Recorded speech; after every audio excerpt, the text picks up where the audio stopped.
Afternoon, everyone. By the way, forgive me if I'm a little bit hoarse. I'm on the tail end of a cold. I'm going to try to do my best here. I'm Andrew Rodland, aka Hobbs on IRC. This is FatPacker, full-featured Perl apps in a single file. And we're going to see what that means. Oh, and the URL is here on the bottom of the title slide if you want to refer to this in the future. It should also get put up on the conference website under links to slides if you want to find it there. Okay, full-featured Perl apps in a single file. Why do we want to do that? What's our goal here?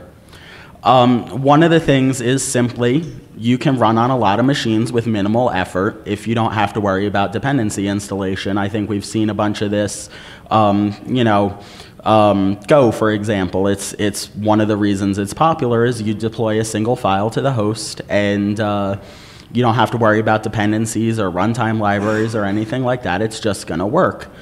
And there's a lot of Unix machines out there in the world that have Perl out of the box. You just ship this single file and it's going to run. Honestly, we can even one-up Go on that because this doesn't have to be architecture dependent. Okay, fine. Maybe we're not running on a whole million different architectures, but still, you have people out there with Linux machines and Macs, and some machines are Intel and some machines are ARM and all of that. One Perl program will run on all of those. It also means that people who don't necessarily, aren't really into this whole Perl thing can run and contribute to the things that we write. Maybe you have, maybe you are just uploading a tool to the internet. You're writing, the next big thing that everybody's going to use, some awesome little command line thing.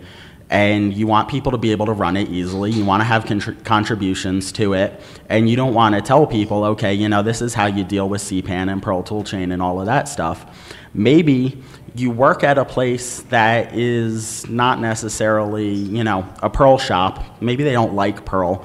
You want to be able to write a tool for everybody to use because you're of that persuasion.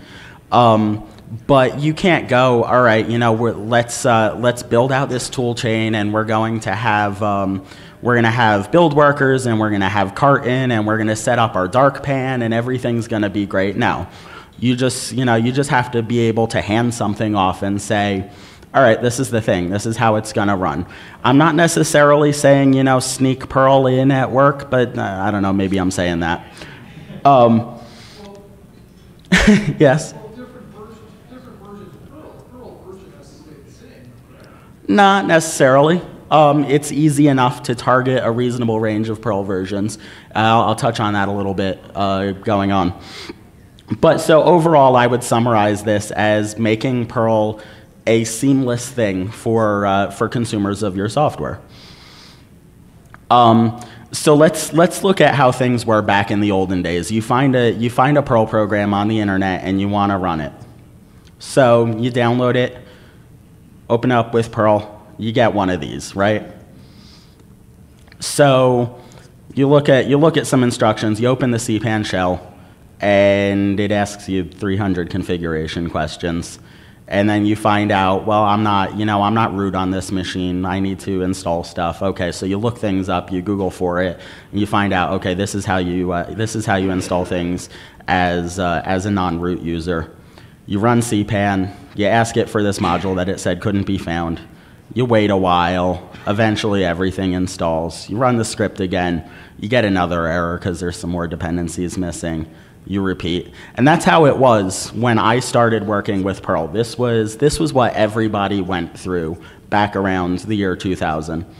And so the result is, if you want to write something for broad dissemination, you write code with no dependencies outside of the Perl core. People say, I can't use modules. And that makes me sad because that's giving up 99% of the power of Perl. It's making Perl not look so good. So what have we done in the intervening time to help with that? Well, local lib is a great thing. It makes it much easier to install stuff and use it as a non-root user. It sets up your environment for you. One line, everything's pretty easy. It's integrated into tools like Perl Brew and CPAN minus. CPAN minus itself makes the process of going from nothing to having a working Perl installation with modules much, much faster than it ever was in the past. And we came up with this concept of structuring our apps as Perl module distributions. If you write your app as a module and you put it into distribution, and your script is just something that does use my module arrow run, then you can check that out and you can do cpanm install deps dot in the checkout, and it will install your dependencies for you. And this makes the instructions to get up and going that much easier. But we can do better than that, I think. And as a matter of fact, we have come up with more tools to do better than that, but they're not so widely known, and I'm going to show you some of them. The first one is FatPack. Now, CPAN minus actually is a user of FatPack, is possibly the first user of FatPack out in the wild. It's been around for, I think, since 2010. And so the idea of FatPack is Perl has these things called @inc hooks. Usually the contents of @inc are directories where it's going to look for modules, but that's not the only thing that Perl knows how to do. You can put an object or a code reference into @inc, and when Perl wants to load a module, if it gets to that point in the @inc chain, it's going to basically run that piece of code or run a method on that object and say, how do you load this thing? Well, so why don't we take all of our modules and put them in a hash and say when Perl wants to load a module by name, we look in that hash for the module, and if it's there, we say, hi, this is my module. I'm going to open a scalar ref file handle to it and pass it to Perl and say this is the file handle to my module. And that's what FatPack does. And app FatPacker is the tool that will scan your dependencies and collect all of your modules that your program uses and put it all into one file for you, so that all you have to do is say FatPack my script, and it will output a new file that is the same program but with all of its dependencies self-contained. There's, of course, one gotcha for that, which is it only works with pure Perl, no XS. It can't, it can't load a dynamic library written in some other language off of disk. It's only going to do a pure Perl thing. There's also PAR. PAR is a different way of bundling Perl apps into a single file. It gets its name from jar because it's kind of analogous to the Java jar files.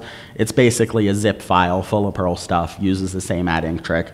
This actually does some clever tricks to support XS, and it can bundle it into a Perl executable as well. That is, because zip has this clever thing where the zip goes at the end of the file. It doesn't care what's at the beginning. So if you stick a Perl interpreter onto the front of it, you can make this all work. But it has its quirks.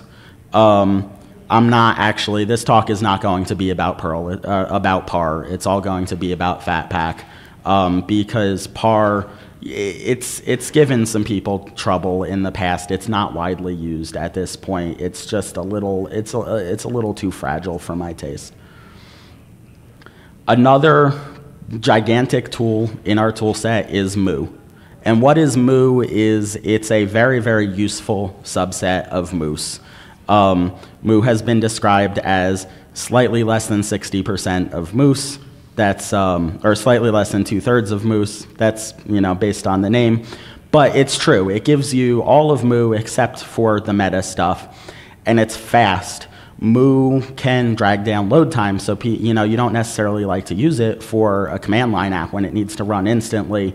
Moo will give you basically instant startup time, and it has no mandatory XS dependencies. Moo can make use of XS if it's there, but it doesn't require it. You can use it in an entirely pure Perl environment, and it works together with Moose. If something uses Moo, but Moose is also used in this, in the same Perl process, in the same program, then it auto upgrades, it plays with Moose. All of your Moo classes suddenly become, meta introspectable through Moose, and everything plays together. which means that you have your choice. And there's a decent ecosystem of Mu modules out there. In my opinion, if you're a module author and you don't need all of the features of Moose, or if you're uncomfortable having Moose as a dependency because you feel that it's too big, too heavy, whatever, use Mu, because that choice is 100% there. You can have basically, you know, the power of a nice object-oriented system and not bring in Moose, but if your users choose to use Moose and they want to use your module, it will interop seamlessly. And so that's, you know, that's what I feel is the CPAN author's answer, is if you don't need all of Moose, use Mu, and that way you're, you know, defer that choice to somebody else. Let them have what they want. So I have a style of writing applications that I particularly like, which is, if anybody here is familiar with moosex getopt, it lets you basically declare options for your program as Moose attributes, and it will just introspect that thing, and it will do your command line parsing for you. Muex options is that same thing, except it targets Mu instead of Moose, which means that it works perfectly fine for either of them. And you would think that means that it's pure Perl friendly because it targets Mu, but it turns out that that is not the case. It uses something called text line fold to do word wrapping for help text and things like that, because it works nicely with East Asian languages, which are, you can't just line wrap them by looking for spaces because there's not necessarily spaces between words. And there's no pure Perl thing to do that. You basically need ICU. So Muex options uses text line fold, which means that it requires XS, which means that it's not usable in my scenario where you want to FatPack everything. And there's a few other things about it that I thought were not quite ideal. So I wrote my own, and it's called CLI Osprey, because basically the module space in moosex and muex was just overloaded, so I was like, all right, let's come up with an original name here. And here is an example of, you know, the trivial Hello World app written with that. You say use Mu, use CLI Osprey. The description flag there goes into your documentation text. It has lots more options that you can set, but we're just going for all the defaults here. And then so you're declaring an option, and it's got all of the things that a Moose attribute has, but it's also, so it's got, you know, is read-only, and it has a default, but we're also saying format S is telling getopt, this thing is a string type thing, and it has a documentation, which we'll see later. And then your class has a run method, and, you know, it's going to print out the value of that option. And in main, you just instantiate your class. Instead of instantiating it with new, you instantiate it with new with options, which is a method provided by the CLI Osprey role that's going to do option parsing for you, populate all of your attributes, and then you take that object that's been fully populated, you call run on it, and it's going to do a thing. What's it going to do? It's going to do this. This is, you know, pretty straightforward, right? If you call it with no options, then it's going to use the default. If you call it with an option, then that gets populated. It's, you know, it's pretty much a straightforward thing. If something is marked as required and then it's not provided as a command line argument, then Osprey is going to give the user appropriate error that says this option is required.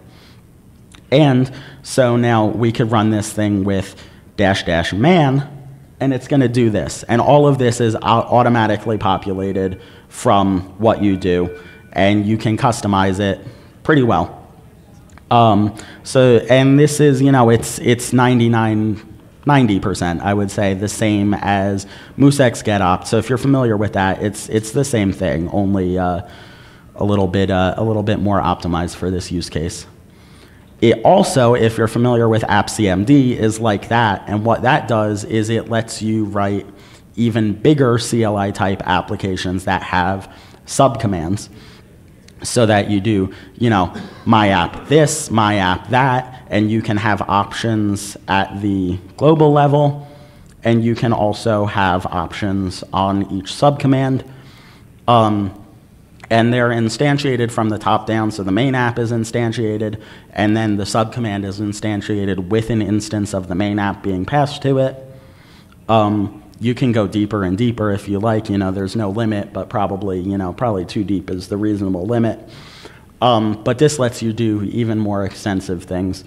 Again, you can check out AppCMD. You can check out previous Advent articles on it for the broader idea. I could give a complete talk basically just on this design pattern, but I only have 20 minutes and I've gone through quite a bit of it already. But the thing about this is that it is it's a properly moosey way to do things. You can validate your arguments with type constraints. You can use builders to instantiate things for you. You can use method modifiers before, after, around, etc. on your options. Everything is pretty much the way it should be. It lets you do some really powerful stuff with concise code without having to think too hard about what you're doing. All right, we've got all this stuff to get our app into a single file and do something pretty substantial with it. How do we make the process of getting that single file together easier? The first tool for that is Sipan File. Sipan File is a spec that's been around for a little while. It's like makefile.pl, except it's specific to applications, not modules. It declares your dependencies for you. It doesn't care about, how to build a thing, how to install it. It's just about declaring your dependencies in a declarative way. It lets you specify minimum versions. It lets you specify runtime phase, develop phase, testing phase, test dependencies, etc. CPAN- and CPM already support it, have done for a good amount of time. Speaking of CPM, CPM is an awesome CPAN client. It's not well known at this point. It does parallel installation, a lot like NPM does. It supports the new static install standard. So for modules that don't do very much basically they just contain some PM files and they want to be copied to the file system, and that's about it. You don't need to execute a lot of stuff and take a lot of time to be able to install it. That's what static install is. CPM will honor that and do basically no work other than untarring a module to install it. Excuse me. And it is fast. And CPM has a really useful thing of being always FatPacked into its own Git repo, which means that you can use it as a submodule and just say, check out CPM, great, I have it, it's there. And then you can just, basically have this be your installation script is Perl CPM/CPM install, give it an L local to say I want to install under my own tree. All of your dependencies will be there. It will read your CPAN file. You're bootstrapped, you're great. This is really, really awesome.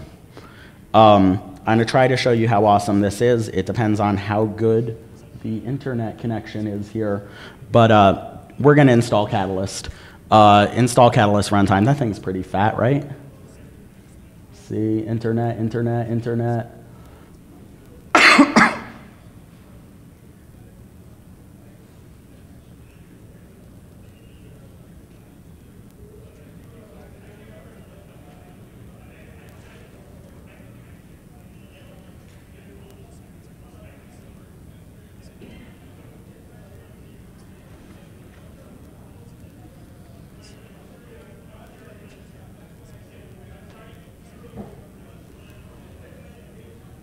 Okay, that was it. We installed Catalyst. So that's just, that's a side note. That's just a demonstration. But seriously, if you want to make, installing dependencies no hassle, give a look at CPM. It uses what's basically the next generation version of the CPAN- core. It supports everything. It's fast. It's cool. All right. Why does my go to next slide not want to work? There we go. Some last few notes. So you want your thing to be pure Perl because you can't ship any of your excess dependencies, which means that when you're actually building it, you want to make sure that everything is pure Perl so that the pure Perl versions of the dependencies get recognized. The first thing on that list should do it for everything, but you know, the world's not that perfect. So this is you know, about a half dozen things that I came up with to encourage things to be as pure Perl as possible. You can find this at something that I will link to later, so photos may not be necessary. But this will make your life easier. So altogether, this is what I use to actually build an application. I have CPM set as a Git submodule, so do submodule update in it to make sure CPM is there. Install all of my dependencies into a local directory. -L means ignore any other non-core modules that you find in the Perl install. Target Perl 5.14. That's what I've chosen to target. CPM is really clever in how it resolves direct dependencies and how it works with core modules. If you give it a target Perl, it knows all of the modules that have both entered and left core between that version and the present, and it will pack in any module that was non-core anywhere in between. So if you give it a target Perl, it will run on any Perl from that version to present, pretty much guaranteed. Tell it not to worry about test dependencies, but please do install my devel dependencies because that's where I've declared that I want FatPack. Set up my environment to find the local modules and find FatPack in the local bin. Do a compile check on my app because if it doesn't actually build right now, then there's no point going any further. Set up an exit hook to clean up behind FatPack after, you know, after success or after failure in either case. And then basically the rest of this is just rigmarole. FatPack has a bunch of commands to it and there's not one single command to automate it all. But basically check the dependencies, gather everything together, copy it all into a directory, run Perl strip on it so that your output is smaller, generate your output, make it executable. You're done. You can check that out into Git, or excuse me, check that into Git, and then anybody who checks your thing out will have one binary that they can run, and it will do whatever you like to do as long as your dependencies are all pure Perl. This is a worked example that I have. It is a program that I wrote to drive a particular brand of antenna analyzer to make pretty graphs of SWR curves for antennas. Just follow that link if you feel like it. It has everything that I just discussed in there. It's an Osprey app. It uses the FatPack thing. It uses CPM as a submodule. It has a fully working build script, and you can check it out at any time, and you can just run it, or you can go through the build process. So this is the point where I sort of address the stuff that I haven't addressed. The first one of those that's up in the air is Windows. I said, great, you've got all of these Unix machines out there in the world, and you can run on any of them without anything. But what about all the Windows machines that don't have Perl? Well, Windows users are accustomed to installers. So one way to address this is just if you want to distribute your app as an MSI installer with an install script that says, well, install Strawberry Perl first and then install this thing. You can still use all of these tricks, and it just makes things, you know, one more step. You could also try using par to produce an exe from your FatPack script. I've said that par has some fragility issues that make me not really want to use it, but using it specifically to produce a bundled executable for Windows, I think if you feed it a FatPack and if there's no excess stuff going on anyway, that it's less likely to break. So that's an option that you can look into. The other one is, well, I said full-featured apps, but how are you going to do a GUI with this, right? Because cross-platform GUI is a hard enough problem. Cross-platform GUI without XS, like, what even is that? and I've had one idea. It's not the best idea, but it's an idea, which is you can do a web app serving to localhost. There's lots of pure Perl web frameworks, there's lots of Perl web frameworks. A bunch of them will work pure Perl, and HTTP servers that will work pure Perl. And you can do anything. You know, people go all out with dynamic HTML, JS, GUIs, and make something as pretty as you like this way. And then your app can just basically start its server in the background and then use whatever sort of OS level thing to try to trigger the opening of a web browser and do its thing that way. It's not beautiful, but you know, it's something that you could definitely consider. And that's the end of what I got. Are there any questions out there? And thank you all for paying such attention.